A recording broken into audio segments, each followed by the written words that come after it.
Welcome back, folks, to my Let's Play of Pillars of Eternity, the complete edition on Nintendo Switch. When we last left off, we ended up coming into the catacombs and going deeper, and we are now here. So let's hop to it. So, looks like there's guards over here. So let's see what happens. The mercenary eyes you warily as you approach, his weapons ready. What are you doing here? You don't look like one of the masked lot. I can do intelligence, resolve, give coins, ask, or attack. Let's do intelligence. Relax. How would you know I would... blah, blah, blah. Relax. How would I know to be here if I didn't belong? He thinks carefully and nods. Alright then, go on and report to the Acolyte, and she'll give you your assignment. They should be about finished with their meeting in the big chamber. Farewell. I don't want to ask too much because then it could give us away. Acolyte's crankier than usual. This is the big chamber, right? No.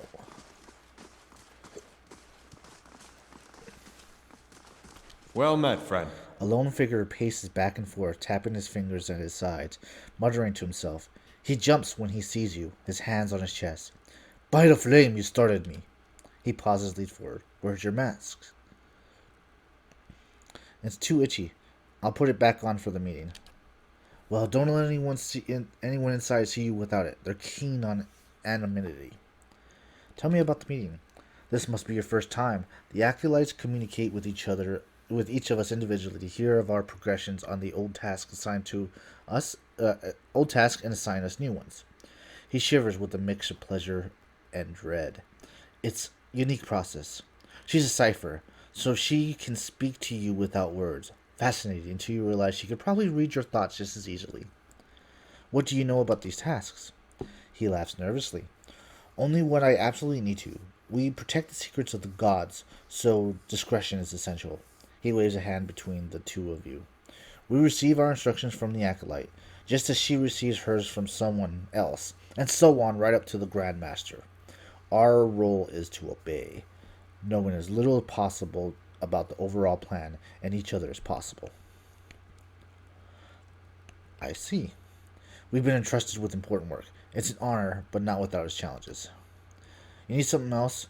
I'll be ready for the initiates meeting soon. Honest. Goodbye. Okay, let's it's down.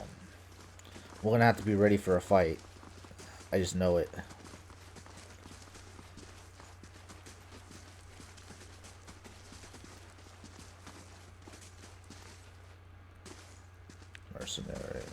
Mercenary.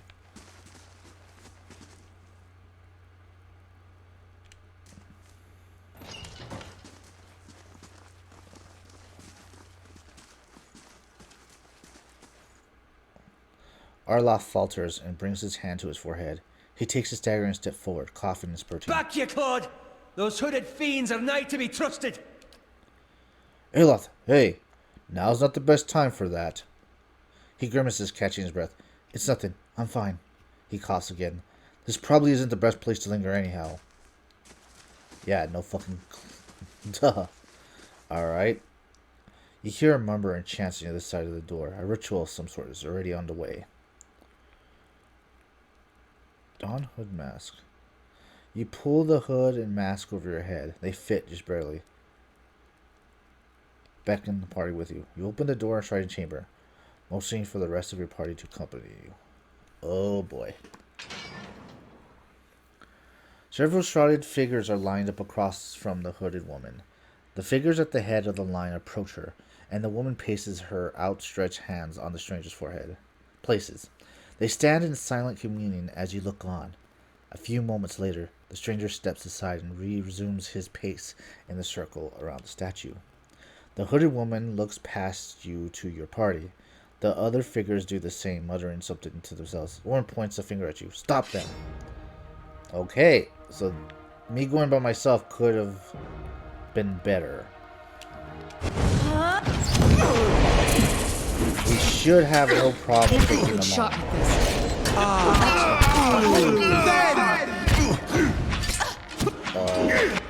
maybe we will have problems with this.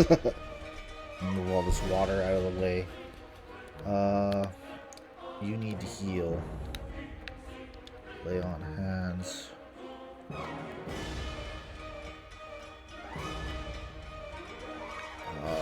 Where's the Mad Wizard?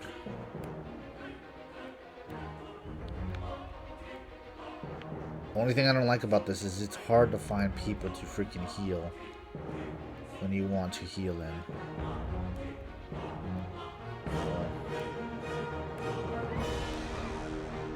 Damn it. Alright, let's...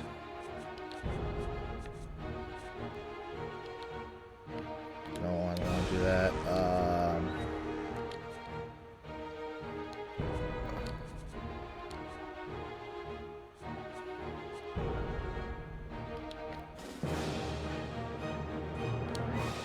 Alright.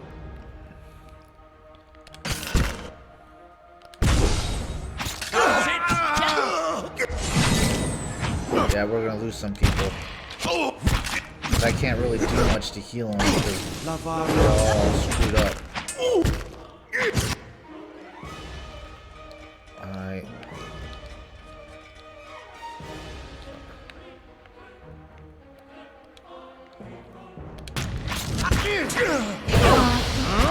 Alright, that helped. Doing that fireball definitely did help.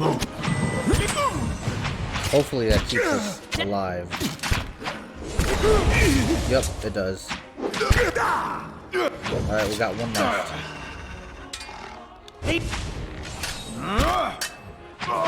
There we go. Crumpled at your feet lies the body of a woman. She wears a dark robe that bears an insignia resembling a key. As you approach the woman's body, feelings of rage assault you. The dead woman's voice howls in your ears, and her lingering consciousness rends at you. Her senses tingle through your bones and membranes. It fills the space between your ears and behind your eyes, crawling deeper into your core. You see a gathering of men and women wearing robes like hers, their faces hidden behind masks. One by one they approach her, to whom they know as acolytes. She places her hands on each forehead, searching their thoughts. She tests them with a ritualistic question, and they answer their oath is sealed by the leading key. She asks them of their task. She gives them a new one, without a word. Her essence flares, fighting to boil your blood, burning your memory, splintering your bones from within. Yet between its strikes, you see the flashes of something else, a tower, a prisoner, and ruin. You funnel all your concentration into a single effort of will, a sharp point that pins the raging soul in place, like an insect in a display case. With the thing under control, you're able to examine it and the three thoughts swirl inside. Examine the tower. You see a populace of a neighborhood, run-down estates that are cobbled around a cemetery in an ancient tower. Savage shapes prowl the streets, and in the tower a man hunches over a strange mechanism. You see him clearly, but there's something unnatural about him. Somewhere nearby you see a woman with a scar over her heart. You understand that she has something that he needs. You also see a door in the base of the tower, seemingly impenetrable slab of stone and copper. But then the acolytes reveal an invisible split between the perfectly matched halves, and you understand how the copper veins command an action. You know how to open the door. Inquire about the prisoner. In your mind, you see a building, magnificent with trellis and tiles, located on a pristine boulevard. The wealthy and lean stroll in and out, trading knowledge and coin. You also see a house of mystery and madness. Somewhere within its rotten core sits a man, his hair matted, but his eyes alert. He watches and waits, a prisoner by choice. Look into the ruins. The acolyte's version take you out of Defiance Bay into a town in the wilderness called Watermill. A signpost on one of the paths reads, Dryford. Several figures huddled together, shrouded in dark cloaks and hoods.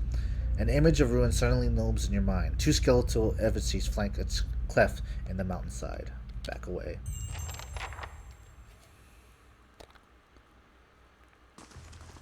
Right then. So we know what to do now.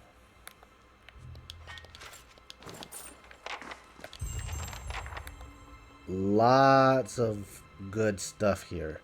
We'll have to go through it later.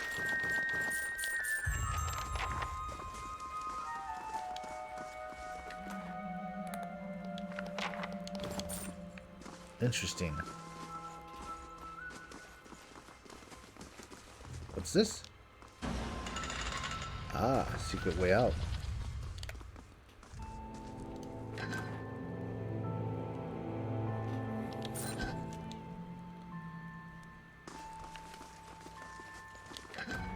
Ooh, that's good too.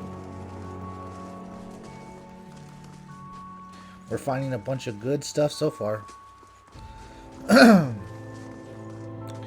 I know where the prisoner is at. He has to be in the sanitarium that's in. What do you suppose that bally thing is?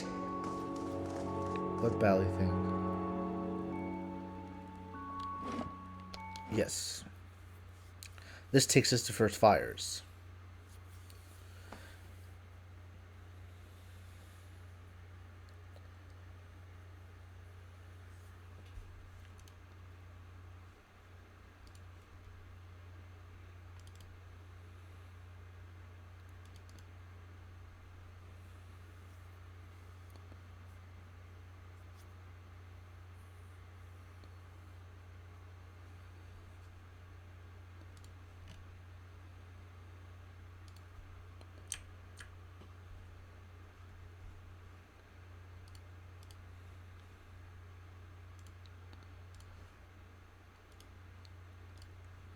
The steward of Seanan has received a letter for you. Okay, so we gotta go back. A moment, please. I feel I should explain myself. Okay, who was that? Was that you? About my episode in the Yes. catacombs. There's something I should have told you earlier. That's an understatement.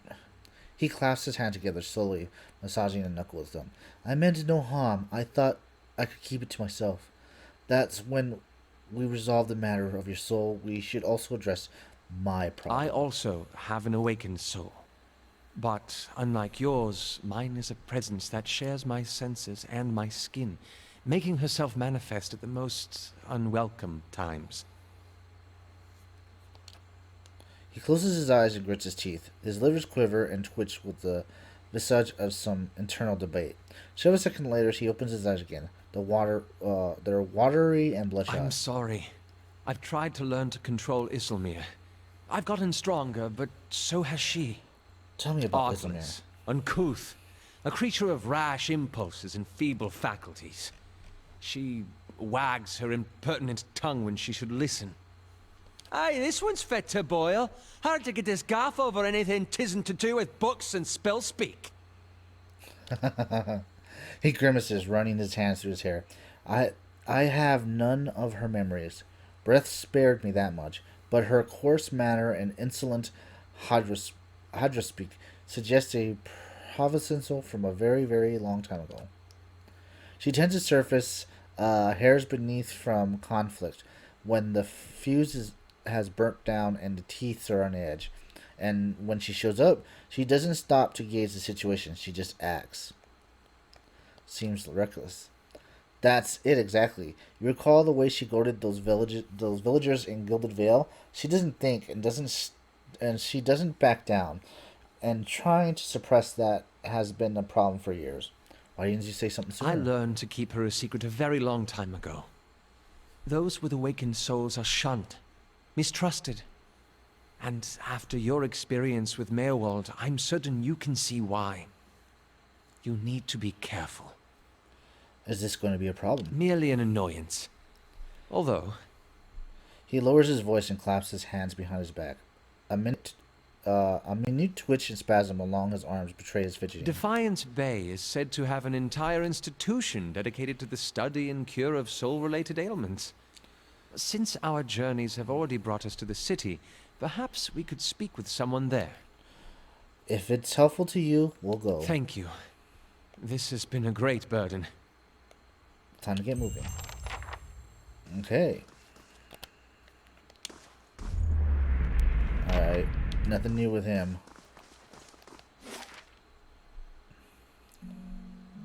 Alright, we want to go to Copper Lane first.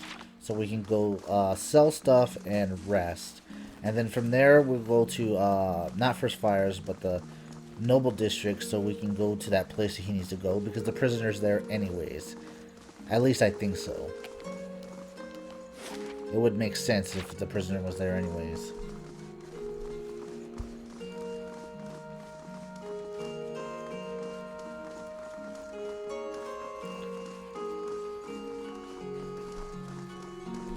We need to rest anyways.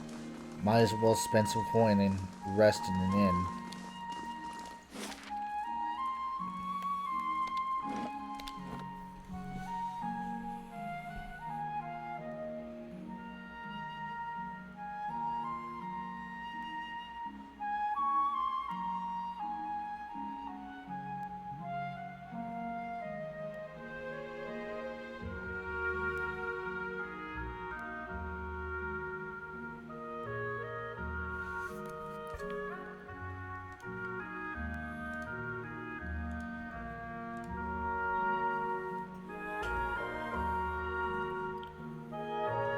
Alrighty. Come on, loading.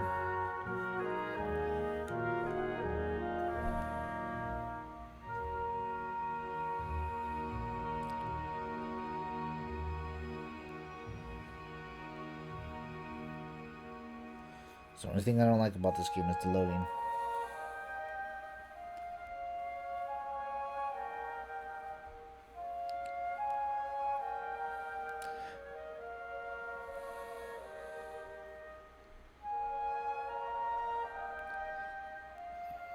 Okay.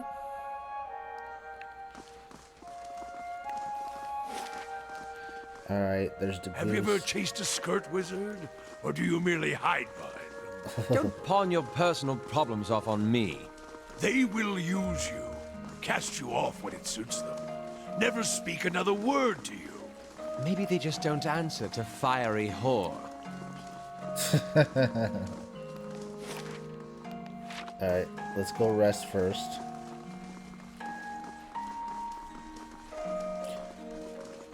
And probably will end up stopping because of the load times. But if you guys want, maybe you guys can decide what we do next. We can either continue our adventure and just go through the main quest, or maybe we can go to that letter that's at our keep.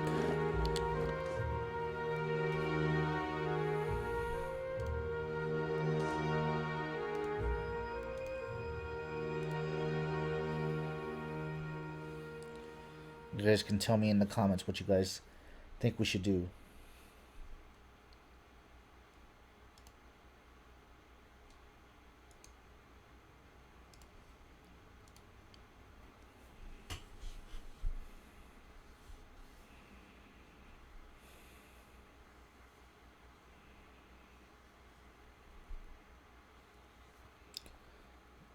Okay, saving.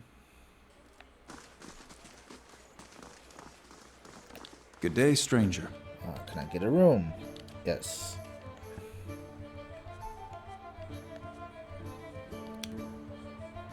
Yeah, we have plenty of freaking coin, so we can do that.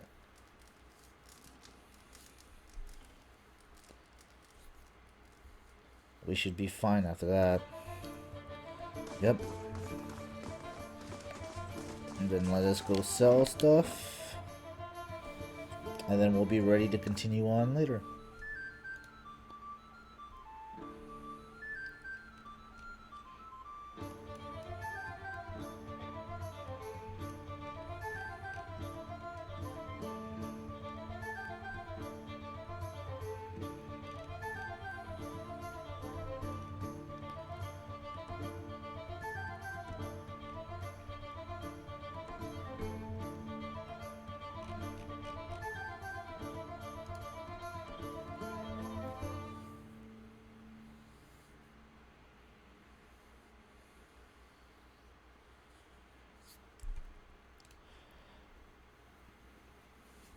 Come on.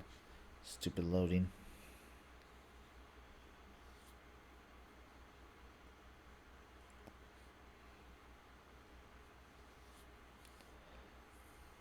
I have been debating on switching out from the Switch version and going to the Xbox version just because of the loading.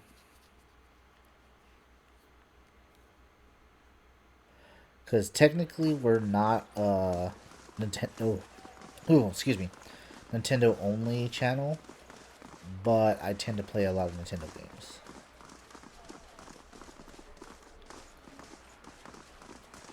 Alright, where's... Here you are. Hello. Actually, we will call it here, and I'll do this off screen, so that way we can go straight to what we're gonna do next. As always, if you're new here, hit the subscribe button. Hit the bell thing so it rings and lets you know whenever my videos are up. Hit the like button if you like, the dislike button if you dislike. Comment and I'll reply. Well, I'll try to. And I will see you next time. Happy later.